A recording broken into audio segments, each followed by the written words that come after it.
Bismillahirrahmanirrahim. Assalamualaikum warahmatullahi wabarakatuh.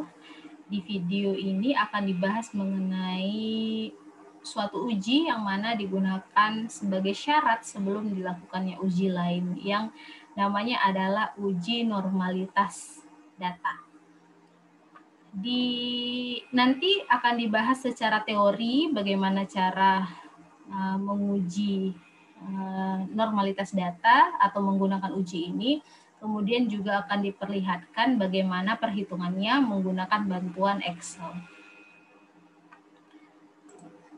Akan saya tampilkan terlebih dahulu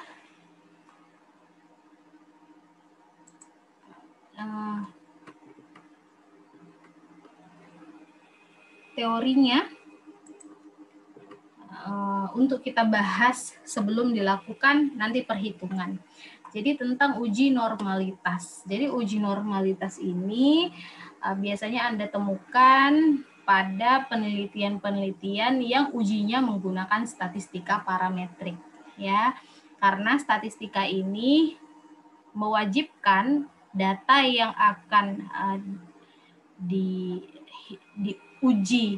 ya, uji statistika parametriknya itu sudah berdistribusi normal. Apa sih maksud berdistribusi normal? Jadi berdistribusi normal itu adalah kalau data kita dalam keadaan jumlah di atas dan di bawah rata-rata, ya, itu sama. Kalau misalnya dilihat kurva normalnya itu seperti ini. Jadi rata-ratanya itu ini. Kemudian jumlah data di bawah rata-rata sama di atas rata-rata sama dengan ketentuan, ya. Jadi ada ketentuan. Jadi di dalam kurva normal itu kurvanya dibagi atas 6 daerah, ya. Ini 1, 2, 3, 4, 5, 6 dan setiap daerah punya nilai masing-masing, artinya kuantitas untuk masing-masing interval itu ada ketentuannya, yaitu ini ada 2,7%, 13,53% dan sebagainya. Jadi berapa bulatnya tergantung data kita nanti, ya. Kalau data kita ada 200 ya berarti persenan ini dikali 200 gitu. Kemudian seperti yang tadi saya katakan bahwa uji normalitas itu, ya, harus dilakukan sebelum kita menggunakan statistika parametrik. Jadi kalau nanti di laporan-laporan penelitian yang menggunakan statistika parametrik biasanya wajib ditampilkan terlebih dahulu uji normalitas data, yang mana pengujian ini juga ada uji hipotesisnya. Jadi ada H0 dan HA-nya, ya. Ada hipotesis nihil dan hipotesis alternatif. Nah, teknik pengujian untuk normalitas data ini menggunakan teknik chi kuadrat, ya, atau menggunakan rumus chi kuadrat yang dilambangkan dengan simbol seperti ini atau dalam bahasa Inggris chi-square, ya. Nah, secara umum, ya. Jadi pada dasarnya pengujian ini caranya adalah membandingkan kurva normal dari data yang kita kumpulkan. Jadi kalau di penelitian kan kita punya data yang dikumpulkan atau di sini dikatakan dengan B, ya, data yang dikumpulkan, kita bandingkan dengan data standar atau data baku kita. Ya, mana data standar? Nah, ini data standarnya nanti. Jadi kita mau lihat apakah kurva normal dari data yang kita kumpulkan itu sama enggak dengan kurva normal dari data standar. Nah, kalau nanti di akhir pengujian kita peroleh kesimpulan bahwa data B kita atau data yang kita kumpulkan itu tidak berbeda secara signifikan dengan data normal, ya, atau data standar atau data baku, maka bisa dikatakan data penelitian kita atau B-nya adalah berdistribusi normal. Ya. Jadi tadi sempat disinggung H0 sama HA ya. Nah, jadi H0 ini pada uji normalitas data, yaitu H0-nya adalah data itu berdistribusi normal. Apa artinya berdistribusi normal? Artinya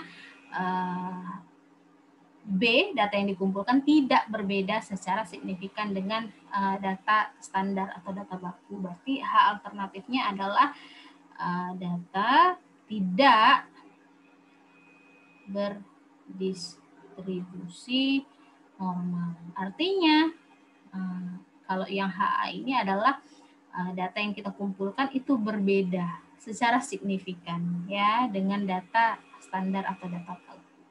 Nah, untuk melihat C kuadrat atau chi-square-nya bisa digunakan rumus ini. Ya, C kuadrat sama dengan sigma dari F0 dikurang FH kuadrat per FH. Apa F0? F0 ini adalah frekuensi data kita. Tapi nanti bagaimana data yang mana nanti kita akan bahas. Kemudian FH ini adalah frekuensi harapan atau frekuensi normalnya ya, bakunya lah. Maaf tulisannya jelek. Nah, kalau kita sudah tahu teorinya, maka kita sudah bisa lanjut ke perhitungan menggunakan Excel.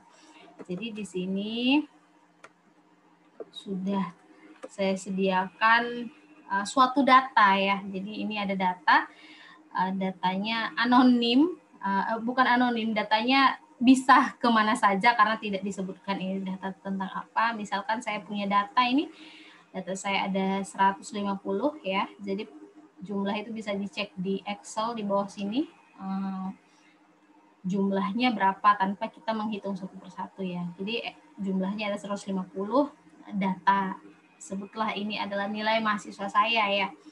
Nah, kemudian sebelum saya lakukan uji lain pada penelitian saya, maka ini dengan statistika parametrik ya, maka ini harus diuji normalitas datanya terlebih dahulu. Nah, karena tadi konsep awalnya adalah uji normalitas data ini adalah membandingkan data yang kita sudah kumpulkan dengan data yang baku, maka karena baku itu kan tadi kita lihat gambarnya ada 6 interval begini ya. Maka untuk membandingkannya harus sama. Maka data kita juga harus kita buat ke dalam 6 interval itu. Nah, untuk membuat ke dalam 6 interval sebenarnya sudah dibahas bagaimana cara membuat tabel berkelompok. Nah, nanti bisa dicek aja videonya ya. Nah, jadi pertama ini singkatnya adalah pertama kita hitung nilai maksimal dari data, kita bisa pakai rumus max, buka kurung, kita blok data kita, udah dapat yang nilai tertinggi adalah 93, kita cari nilai minimal atau nilai minimum sama dengan min. Nah, ini kita blok lagi. Nah, dapat 13. Nah, nilai maksimal dan minimal ini, maksimum dan minimum ini digunakan untuk menghitung panjang kelas. Jadi panjang kelas itu dihitung dengan cara yang tertinggi dikurangi yang terendah, kurung, kita bagi kelas kita. Jumlah kelas itu kan kalau kurva normal ada 6 ya, jadi dibagi 6.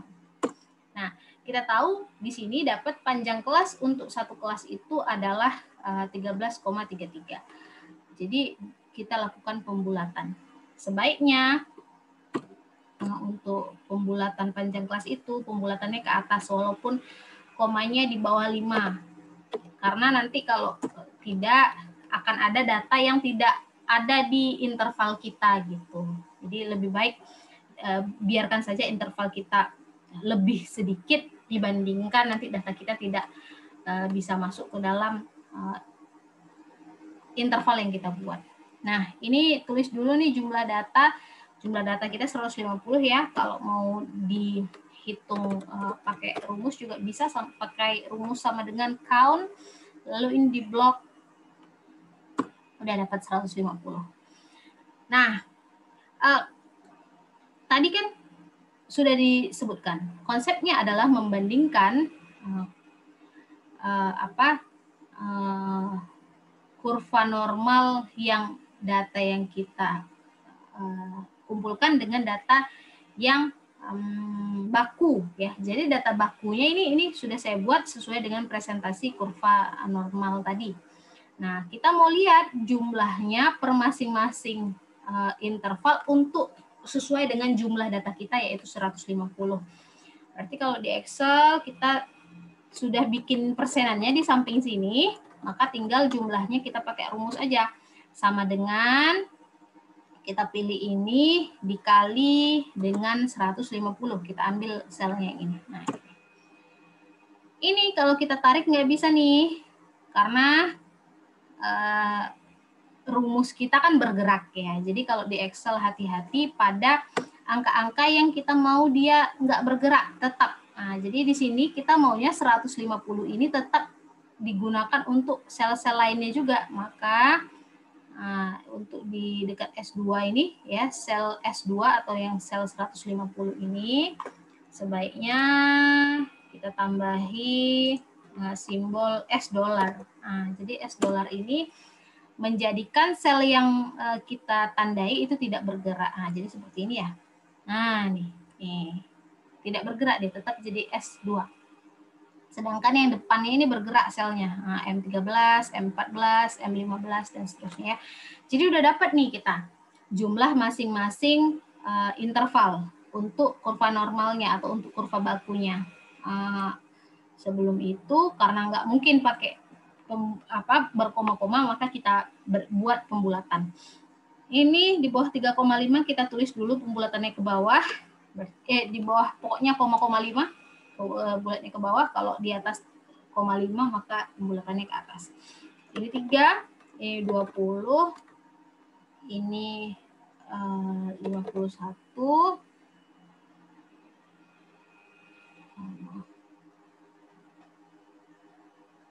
Ini 51, ini 20, ini 3.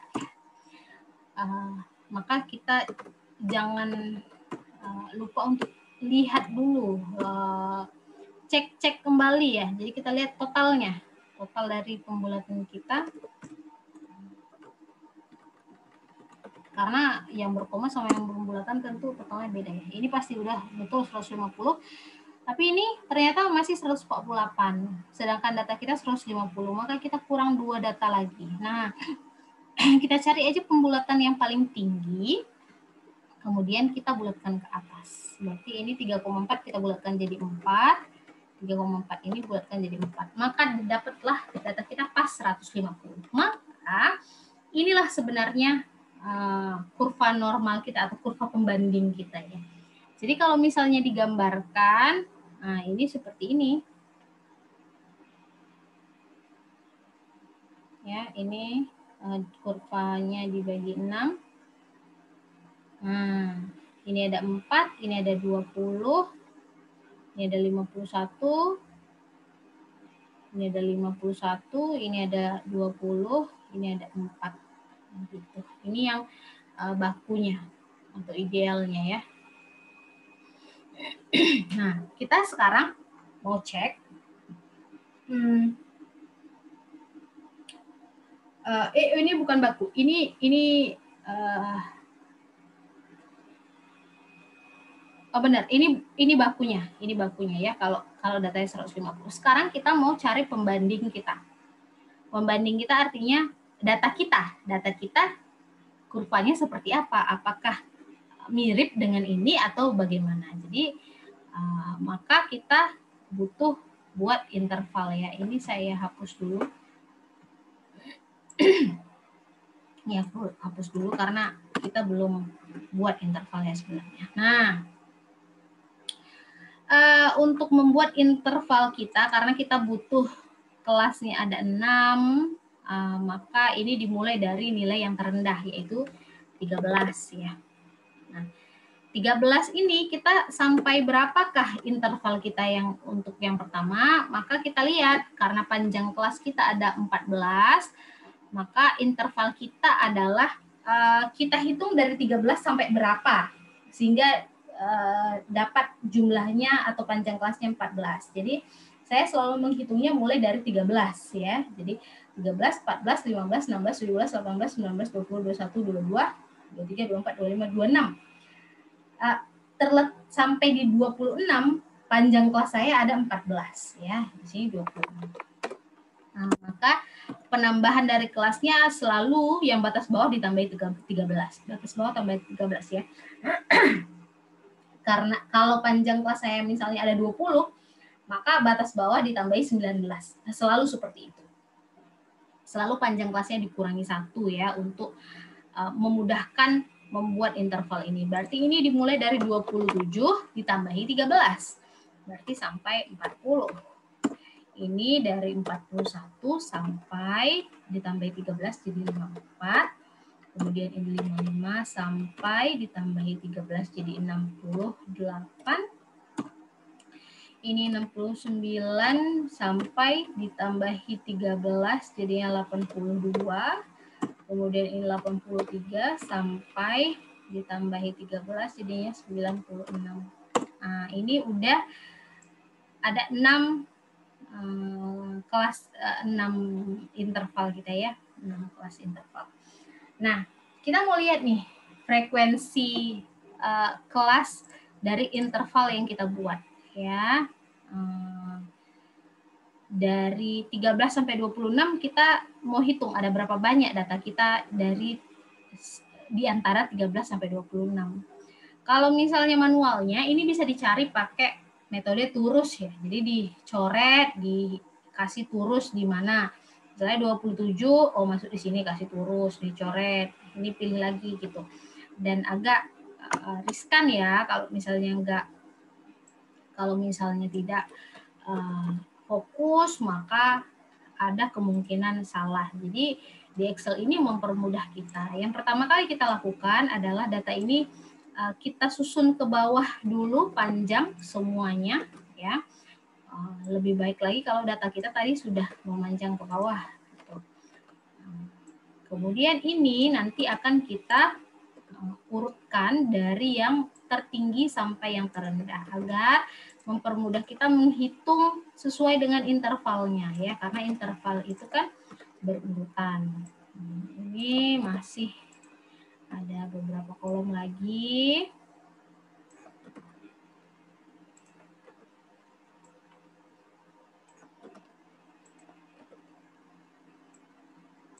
Oke, terakhir. Nah, yang kita lakukan adalah ini kan datanya masih acak-acak ya, datanya masih acak-acak nih. Ini pas 150 ya.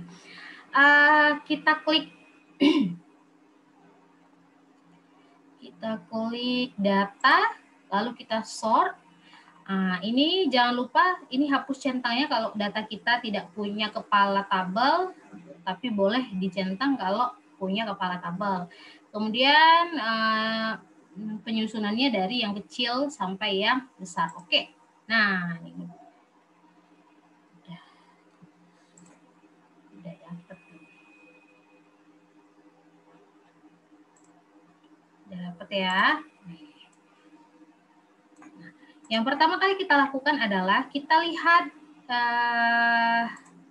interval data 13 sampai 26. Maka kita cek 13 sampai 26 itu kan sampai sini cuma kita lihat count-nya ada 3 ya, ada 3. Dan jangan lupa ini ditandai kuning lah. Ada 3, berarti kita tulis di sini frekuensi untuk interval 13 sampai 26 ada 3. Kita lanjut ke untuk 27 sampai 40. 27 sampai 40 itu sampai sini Ya, kita tandai dengan inilah satunya. Ada count-nya 17. Berarti ini 17. Lanjut 41 sampai 54 ini. Masih ke bawah. Ini sampai sini ada 47 count-nya. Jangan lupa ditandai. Ada 47.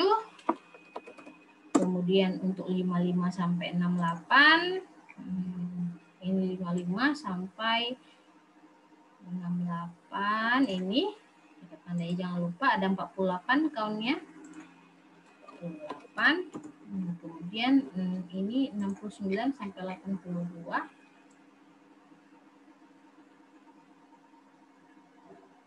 Ini sampai 82. Nah, kita tandai count-nya ada 27. Tulis, kemudian terakhir untuk interval kelas terakhir 83 sampai 96. Berarti 83 sampai 96 ya di sini ya, ada 8 count-nya. Kita tulis di sini ada 8. Nah, kalau ini kita bandingkan langsung, maka udah kelihatan ya beda-beda ya. Ini 3 sedangkan seharusnya 4. Ini 17 sedangkan seharusnya 20. Maka kita harus menggunakan C kuadrat sebagai uji untuk melihat apakah data kita itu berbeda secara signifikan atau tidak. Gitu ya. Kalau berbedanya secara signifikan maka dikatakan tidak normal. Tapi kalau berbedanya tidak signifikan, tidak terlalu signifikan, maka itu dikatakan normal. Jadi signifikan atau tidaknya itu kita lakukan uji gitu ya. Nah, ini uji yang mau kita lakukan. Sekarang FH. FH itu ini ya. FH itu frekuensi harapan. Harapan kita kan ini. Jadi ini kenapa saya butuh FO, FH? Karena tadi ini rumus kita, C kuadrat kita adalah FO dikurang FH kuadrat per FH. Dan itu adalah sigma. Maka kita butuh tabel-tabel yang ada FO, yang ada FH, kemudian yang ada FO dikurang FH kuadrat. Dan ada FO dikurang FH kuadrat per FH. Ya, jadi kita butuh FO, FH. Di sini saya tambahkan FO kurang FH, kemudian di sini kuadratnya, kemudian ini yang dibagi FH-nya. Artinya ini C kuadratnya sesuai dengan C kuadrat, nanti sigmanya paling bawah aja. Nah, jadi FH itu kan yang ini, kita copy lah. Ini nggak bisa kita langsung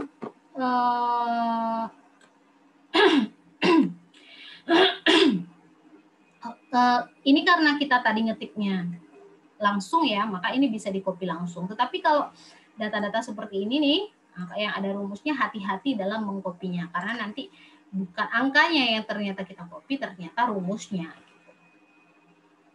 Nah, ini sudah cocok. Kemudian kita cari FO dikurang FH. Berarti sama dengan FO-nya ini dikurang FH. FH-nya ini. Nah, dapatnya min 1. Ini kita tarik aja ke bawah, mempermudah. Kemudian kita butuh FO kurang FH kuadrat. Maka ini sama dengan ini dikuadratkan. Ya, rumusnya boleh pakai begini ya. Nah, simbol V terbalik di atas. Lalu tambah angka 2. Ini artinya dikuadratkan. Ini sudah dikuadratkan sudah, berarti kita lanjut ke FO dikurang FH kuadrat dibagi FH. Berarti sama dengan ini dibagi atau per ini. Ini boleh kita tarik aja ke bawah lagi. Ya. Setelah kita dapatkan, kita butuh sigma tadi ya. Nah, sigma dari FO kurang FH kuadrat per FH. Maka ini, yang kolom ini kita sum atau kita jumlahkan. Ini udah dapat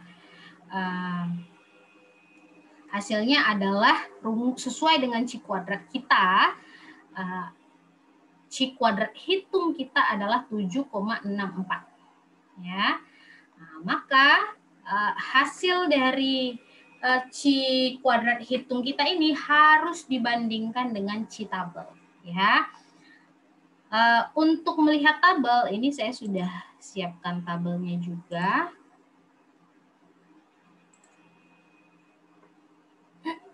itu biasanya di buku-buku statistika di bagian-bagian belakang itu selalu ada tabel-tabel seperti ini. Nah, sekarang kita lihat nih. Di tabel C kuadrat ada taraf signifikansi. Ya, jadi taraf signifikansi kita itu bergantung penelitian kita. Di penelitian sosial, taraf signifikansinya atau alfanya itu biasanya 5% ya, atau 0,05. Ini udah ada 5% di sini. Sekarang kita butuh DK-nya atau derajat kebebasan kita. Derajat kebebasan ini sesuai dengan data kita. Karena di C kuadrat data kita ada 6 kelas.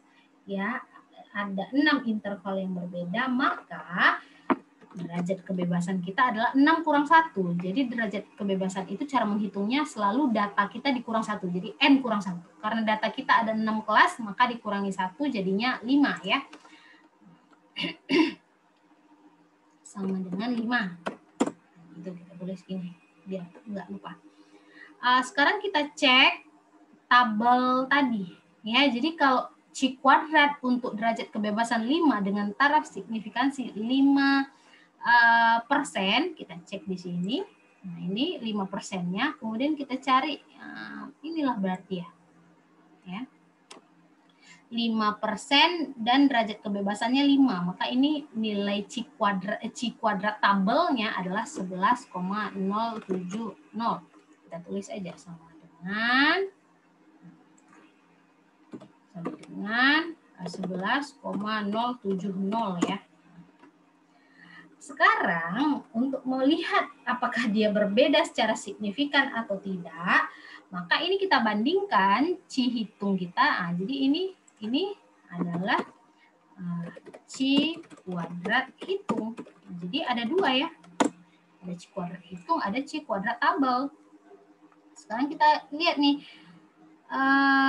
C kuadrat hitung kita 7,64 ya. 7,64 itu nilainya kurang dari 11,07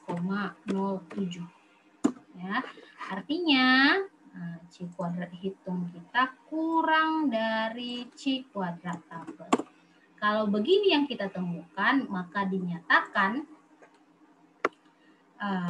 data kita tidak. Jadi kalau kurang, di video sebelumnya mengenai uji hipotesis ya, hipotesis untuk deskriptif, komparatif, asosiatif, itu sudah tahu bagaimana cara pengujian dari suatu data. Untuk mengambil kesimpulan dari hipotesis yang kita berikan itu sudah dijelaskan ya. Jadi kalau misalnya yang hitung kita kurang dari yang tabel, dengan hipotesis kita di awal tadi bahwa H0 kita adalah, nah ini H0 kita adalah data berdistribusi normal. Artinya dia sama dengan ya, sama dengan. Kalau data tidak berdistribusi normal kan artinya dia tidak sama dengan. Maka untuk perhitungannya, kalau hitungnya kurang dari tabel, maka ini disimpulkan bahwa H0 kita diterima. Ya, kalau H0 kita diterima, ini saya tulis aja di sini. H0 diterima. Kalau H0 diterima, maka dinyatakan bahwa kesimpulan ya, kesimpulan data berdistribusi. Jadi begitu. Kalau misalnya ini nanti dapatnya ternyata lebih besar, misalnya angka C kuadrat hitungnya lebih dari C kuadrat tabel, bagaimana? Berarti H0 kita ditolak. Ya, kalau H0 ditolak, maka kesimpulannya adalah data tidak berdistribusi normal. Jadi apa yang terjadi kalau data tidak berdistribusi normal? Maka untuk selanjutnya kita tidak bisa menggunakan statistika parametrik ya. Jadi kalau misalnya data kita berdistribusi normal, kita bisa menggunakan statistika parametrik untuk menguji data penelitian kita. Mungkin itu saja untuk penjelasan mengenai uji normalitas data. Di video-video selanjutnya akan dibahas mengenai uji deskriptif, ya, atau biasanya kita kenal dengan uji T. Cukup sekian, sampai jumpa di lain kesempatan.